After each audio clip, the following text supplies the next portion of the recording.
Agents of S.H.I.E.L.D. episode 20, Nothing Personal. Now, this was a pretty good episode because I thought it had a lot of actual development for some of the characters. And one of the most interesting things was that all the characters finding out that Ward was working for Hydra and that he was sort of the snake in the grass sort of bonded everyone together, especially by the end of this episode, where it allowed for a lot of connection between the characters where they have to decide what's right and what's wrong.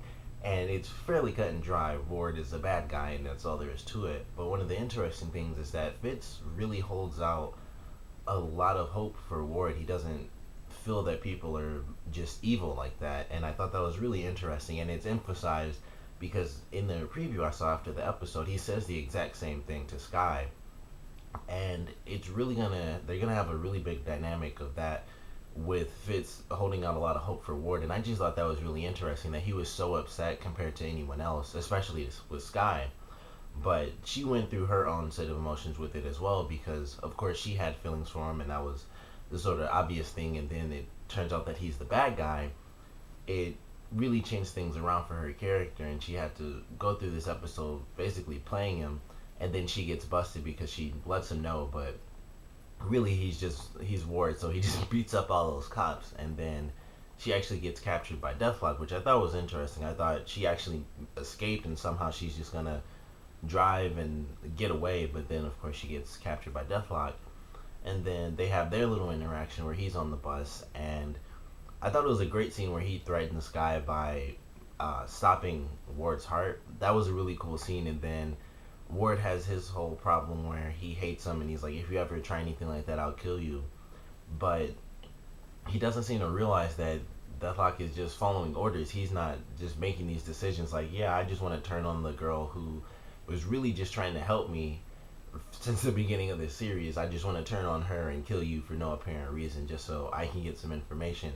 He obviously isn't paying any attention to the fact that the reason that happened is because Garrett said that he was expendable, regardless of whether or not he is his right hand man. It doesn't matter. He's a means to an end, and he just used his skills. Garrett knew Skye isn't gonna let him die because even though he's a traitor, she's not a murderer like he is. She is a kind, decent person, and it was just a really good part in the episode. And I thought it was kind of interesting that Ward clearly wasn't paying attention to who's really pulling the strings. It's not like Deathlock had a choice. As he flat out said, it was nothing personal. I was just following orders. And in the face that Ward was making, it still didn't seem like he really registered the fact that Garrett's the one giving out all these orders.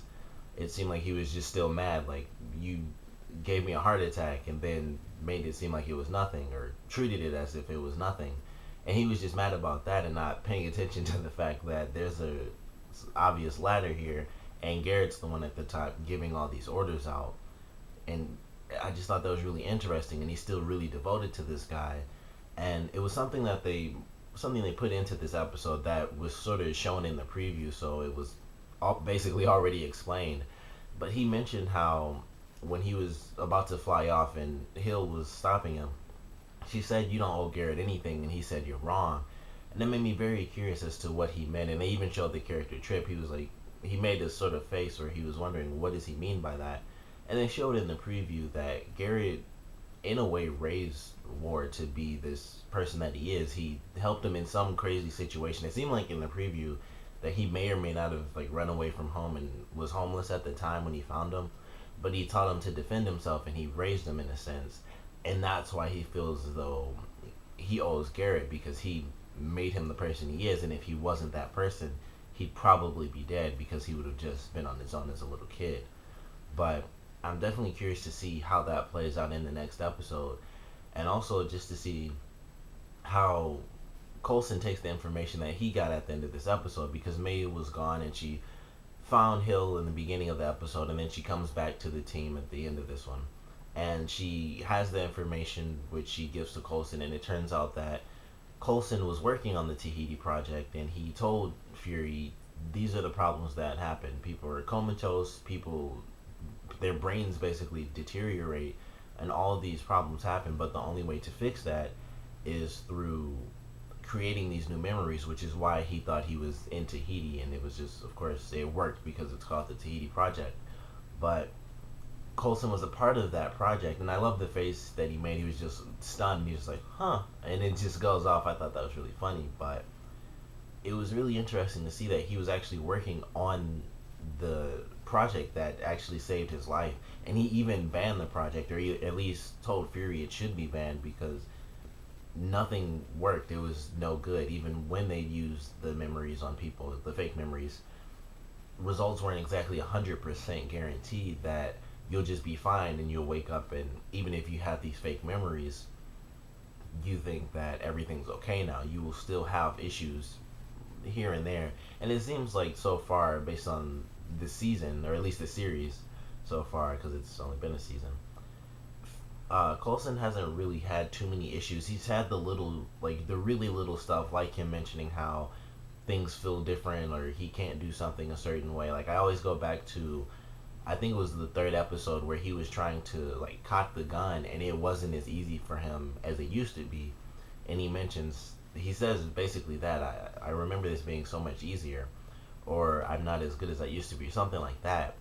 And there's such minor things like that that he really has to deal with. And now that he actually knows what happened to him, and he also has the memories of the actual experiment itself, I feel like he won't actually disappear, or he won't basically deteriorate mentally. I think he'll actually be one of the few cases that did survive. And if he's not one of those cases, they're going to have to find a way to basically save his brain, even if he starts to deteriorate, which I don't think would be until season 2 if the show actually gets a second season, because I'm not sure if it's been renewed or canceled yet. But after the whole Captain America Hydra collaboration thing happening, this show's really picked up. Like they've had some good episodes here and there, but for the most part, this show kind of felt like it had an overarching story, which it does, but it mainly focused on little bits and pieces here and there because it was mostly setting up things that could take place in the future. It didn't just focus like, hey, here's one storyline, that's where we go.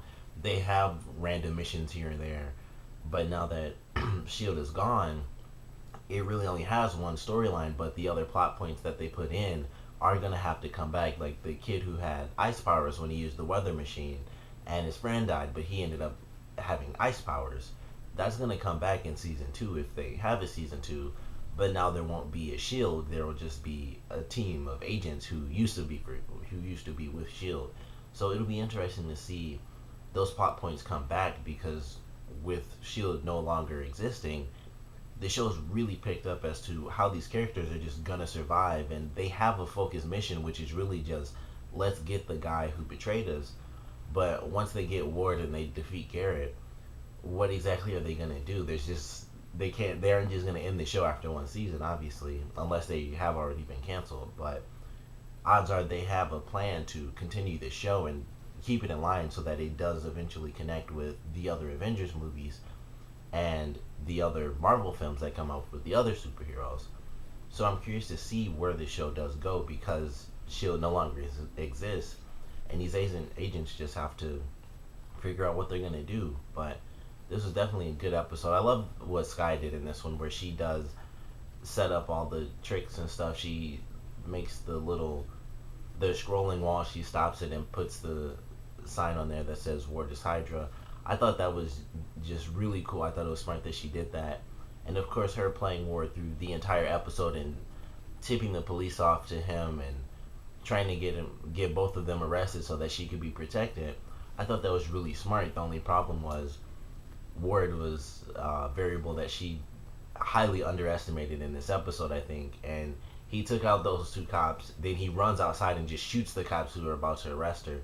And I love what she did there, where she says, "I'm a Shield agent. You have to arrest me," and they're kind of just stunned, and then she pushes the cop like, "What are you doing?" And then that gets them all amped up to take her away. I thought that was just quick thinking because she had to get out of there, and unfortunately it just didn't work because Ward shot the two cops, and then of course Deathlock came and just yanked her out of the car. But overall, she did really great in this episode. She did just so much of her was just really well done to me. Her trying to save time and get Ward captured and stuff. And of course, she didn't know Deathlock was going to be there, but it was a really good episode for her, I feel. And I'm really excited to see these last two episodes because there are only two left for this entire season. I'm curious to see as to whether or not they do actually get to Garrett and take this guy out, because it feels like all they're really doing is just going back and forth. Garrett and Hydra now have the drive, so the team is gonna have to go after them, and they also have the bus, so they really have everything. And excuse me, the team's gonna have to figure out some way to get to them. And of course, in the preview, they already showed that Fitz was captured, so somehow they do reach them. And like, we have to see if Ward decides to be good or bad. I'm sure he'll like just miraculously turn good. I hope he doesn't, and they just have to beat him into becoming a good guy. Even though I don't really see that making any sense either, but it's either gonna be that he turns good or he's gonna get killed off, and odds are he's just gonna turn good in the last minute, because Garrett is just truly evil, and he's not gonna be, convinced into becoming a good guy. And also, we're gonna have to wait and see, and I'm sure they're gonna do it either next episode or in the season finale.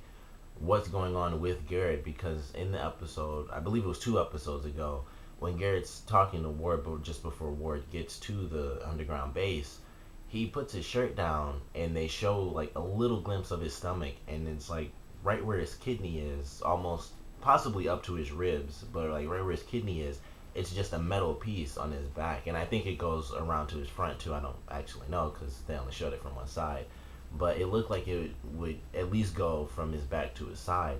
So he has some implants too, just like Deathlock, but I don't think it's nearly as advanced. Or if it is as advanced, or he has just as much work done as Deathlock, he has the more advanced version, and that was just the lesser form of it. And so everything else underneath, he's possibly like superhuman, almost like a complete robot or android or something crazy like that.